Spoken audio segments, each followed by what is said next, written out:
ত্রিপুরা প্রদেশ কংগ্রেস সভাপতি আশিস কুমার সাহা উত্তর জেলার বিভিন্ন সাংগঠনিক কর্মসূচি শেষ করে আজ ঊনকোটি জেলার পাবিয়াছড়া ফটিকরা বিধানসভার বেশ কয়েকটি সামাজিক কর্মসূচিতে অংশ নেন।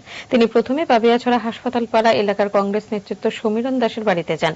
সেখান থেকে যান কুমারঘাট ভবতারিণী মন্দির সংলগ্ন এলাকার কংগ্রেস নেতৃত্ব প্রদীপ চন্দ্র এবং দারচৈ এডিসি ভিলেজ প্রাক্তন বিধায়ক তথা প্রদেশ কংগ্রেসের প্রাক্তন সভাপতি দিবাচন্দ্র রাংখলের বাড়িতে। সাথে ছিলেন আদিবাসী কংগ্রেসের চেয়ারম্যান তথা প্রাক্তন বিধায়ক শব্দ কুমার জমাতিয়া, আদিবাসী কংগ্রেসের সাধারণ সম্পাদক মনমোহন রায়, এসটি কংগ্রেসের অন্যতম সদস্য জিলিং রিয়াং প্রমুখ। সামাজিক কর্মসূচি সেরে পাবিয়াছড়া ব্লক কংগ্রেস অফিসে কংগ্রেস দলের একটি সাংগঠনিক বৈঠকে যোগ দেন তিনি। এটা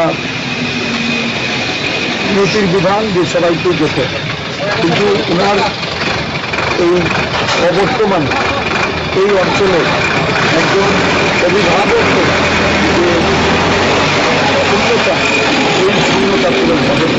আমরা সকলে মিলে তারা কংগ্রেস দলকে যেভাবে সমৃদ্ধ করেছে, কংগ্রেস দলের প্রতি তাদের যে আনুগত্য, এই আনুগত্যকে পাথরে করেই আগামী দিন কংগ্রেস আদর্শে দলকে শক্তিশালী করার আমরা অনুপ্রেরণা, তারা অনুপ্রেরণার স্রোত ছিলেন, তাদের পথেই আমরা পাথর করে আগামী দিন।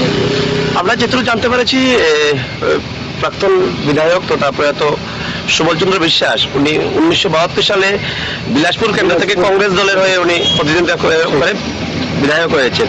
তো ওনার স্মৃতিচারণ করে যদি একটা কথা বলেন। অত্যন্ত সহজ সরল এবং বলা চলে জুড়ে থাকে বাঁধন আপনার চেয়েও আপন, জুড়ে থাকে বাঁধন আপনার চেয়েও আপন,